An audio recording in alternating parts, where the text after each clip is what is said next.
to the polls in her first free election. 2,781 candidates campaigned for 466 seats in the Japanese parliament.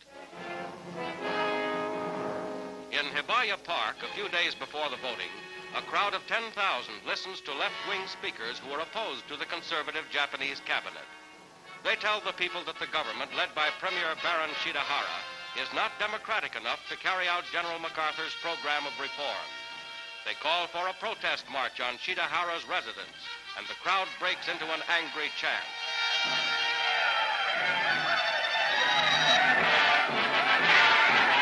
The march begins.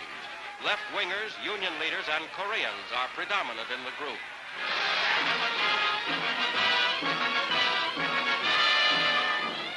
At the gates of the Premier's home, Japanese police try vainly to force the crowd back. American military police later restored order.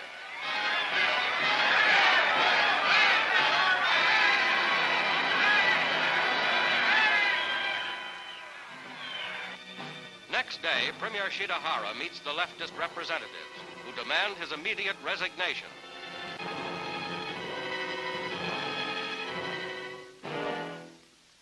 Koichi Tokuda, Communist Secretary General, denounces the Premier's leadership in a stormy session.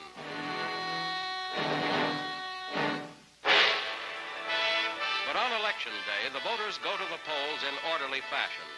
Almost three-quarters of the 36 million eligible voters, including a high percentage of women, wait in line to cast their ballot.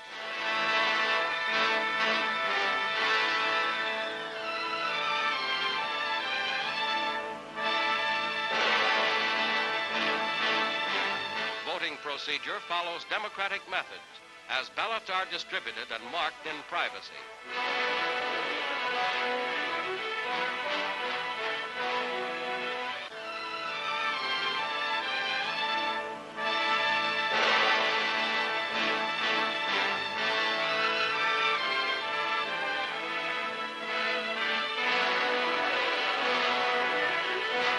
Returns come in for counting. Conservative parties win a decisive majority of 300 seats. Social Democrats win 90, and the Communist Party 5.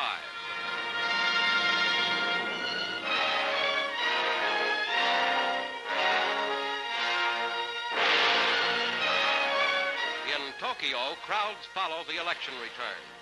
Her first free election paves the way for democratic processes in Japan.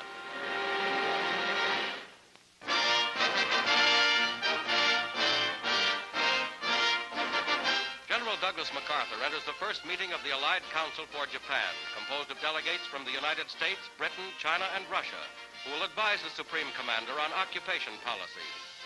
Outlining the results of his occupation policy to date in guiding Japan into the ways of democracy, MacArthur makes a solemn plea to all nations to follow Japan's example in forever renouncing war.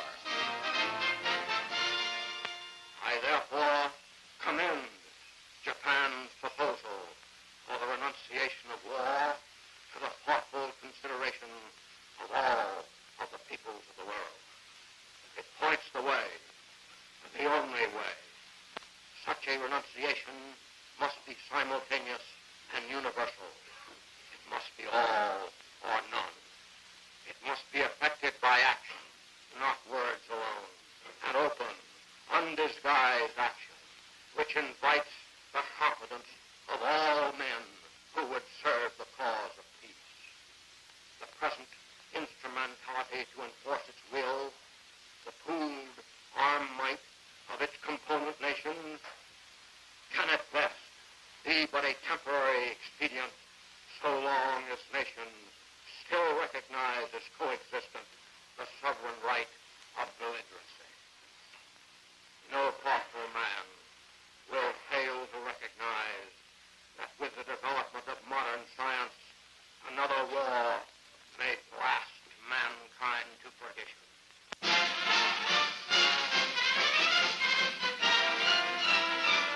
101 long-distance runners compete in the 50th annual marathon race of over 26 miles at Boston in the United States. Among the runners are former winners and young hopefuls.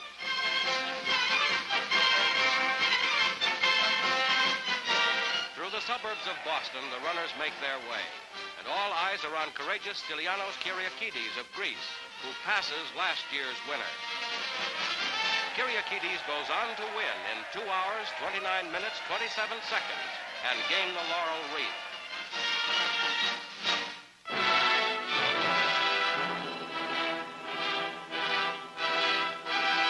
India, gripped by conflict and suspense, as this vast country of almost 400 million people strives to find a solution to its problems. Offered freedom by British Prime Minister Attlee in March, a divided India faces its complex destiny. For weeks in New Delhi's sweltering heat, the British have met with India's leaders for an important diplomatic effort in the direction of harmony. Among the cabinet members representing Britain in the conferences are Lord Pethick Lawrence, Secretary of State for India, and Sir Stafford Cripps. The Maharaja of Patiala arrives as India's two great parties, Congress and Muslim, search for an answer. Then Mahatma Gandhi, long the symbol of liberty to millions of Hindus. Maharaja Jam Sahib of Nawanagar. Pandit Nehru, Congress party leader. But settlement of India's tangled affairs presented many problems. Muhammad Ali Jinnah heads India's Muslim League. As meeting followed meeting, the Muslims insisted on their demand for their own separate state and complete independence from the Hindu majority. But leaders continued their efforts to find the elusive formula which might lead to home rule for India.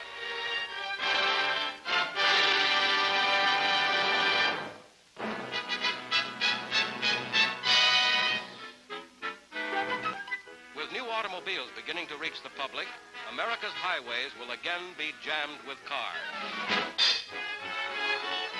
50 years ago, it was different.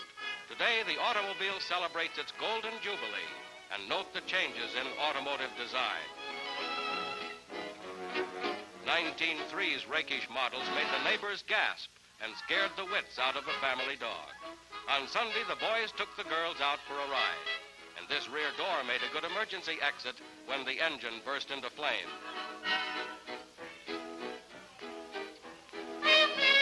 With no paved roads, mud was a problem, and so was the high step up.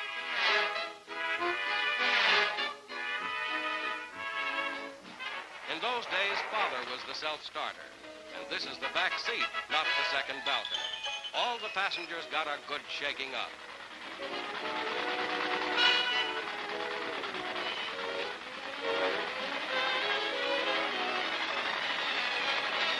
And they're off. 50 years of cars roll down the street to mark the golden anniversary of the automobile age.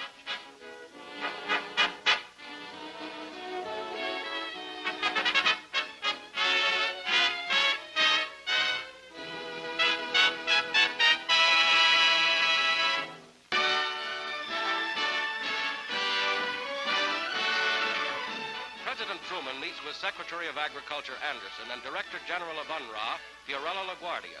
With the world food shortage reaching crisis proportions, the president speaks to America. America cannot remain healthy and happy in the same world where millions of human beings are starving. A sound world order can never be built upon the foundation of human misery. Once again, I appeal to all Americans to sacrifice so that others may live. Millions will surely die unless we eat less. Again, I strongly urge all Americans to save bread and to conserve oils and fats. These are the most essential weapons at our disposal to fight famine abroad. Every slice of bread, every ounce of fat and oil saved by your voluntary sacrifice will help keep starving people alive. At America's East Coast ports, emergency cargoes of flour and wheat are loaded. From this one terminal, 2,200 carloads of supplies were shipped abroad in one recent month. 5 million tons of cereals alone are needed. The United States is determined to do its share in helping the needy of the world.